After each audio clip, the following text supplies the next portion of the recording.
কবরের আযাব এমন ভাবে শুরু হয়ে যাবে, মানুষ আর জিন ছাড়া সব মাখলুকতেরা দেখবে। যে কারণে দেখা যায় অনেক কবরের পাশে কুকুরেরা ঘেউ ঘেউ ঘেউ ঘেউ করে কান্না করে, গরু রশি সিরিয়া পালায় যায়, কারণ ওরা কবরের আযাব নিজের চোখে দেখতে পায়। আল্লাহর নবী বলেন, আমি একদিন জান্নাতুল বাকির মধ্যে হাঁটতেছি আর দোয়া করতেছি, হঠাৎ করে গিয়া দেখি একটা কবরের মধ্যে আল্লাহ দেখায় দিলেন আযাব চলতেছে একটা যুবকের কবরে। আমি এই যুবকের কেন আযাব হয় আল্লাহর থেকে জানতে চাইলাম। আল্লাহ বললেন, ও মায়ের সাথে বেয়াদবি করেছে। আমি নবী ঠিকানা নিয়ে আল্লাহর থেকে ওই যুবকের মা বেঁচে আছে কিনা সাহাবায়ে কেরাম দিয়ে খবর নিলাম। খবর নিয়ে দেখলাম তার মা এখনো বেঁচে আছে। আমি নবী ডাকিয়া পাঠাইলাম, ওই মহিলা খবর দিল আমি যাব না।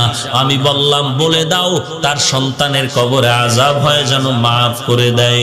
ওই মা বলে, না না, আমার সন্তানের আমি কখনো মাফ করব না।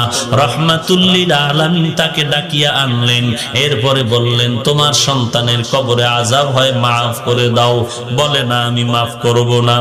নবীজি বললেন, তো আগুনে জ্বলবে, তুমি কি মেনে নাও? বলে, হ্যাঁ, আমার কোনো আফসোস নাই। কারণটা কি?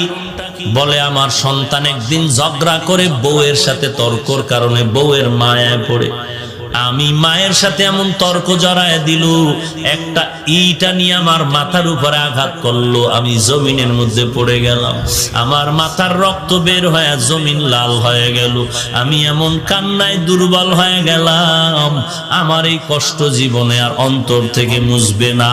আমার সন্তানের কোনো ক্ষতি হোক এটাও আমার জানারও দরকার নাই। নবী তো রাহমাতুল লিল আলামিন। আল্লাহর নবী বলেন সাহাবাদেরকে তাড়াতাড়ি কেরোসিন আর লাকড়িয়ানো আগুন জ্বালাইয়া উপরে উঠাইয়া সন্তানের জ্বালায় দিব। নবী যখন আগুন জ্বালায়, নবী তাকায় দেখে মহিলার চোখ থেকে পানিগুলো বের হয়ে গেল। ডাক দিয়ে কয়, ও নবী, আমার সন্তানের এই আগুনে জ্বালাইবেন না। আমার সন্তান হাজারো যদি অন্যায় করে, আমি নিজের চোখে তাকাইয়া সন্তানের কষ্ট সহ্য করতে পারবো না। এর নবীর উম্মতের দল, আল্লাহর নবী বলেন, আল কবরু রাউযাতুম মির রিয়াজিল জান্নাহ আও হুফরাতুম মিন হুফারিন নার। এর নবীর উম্মতের দল, আল্লাহর মুহাব্বত নিয়ে তওবা করে নাও।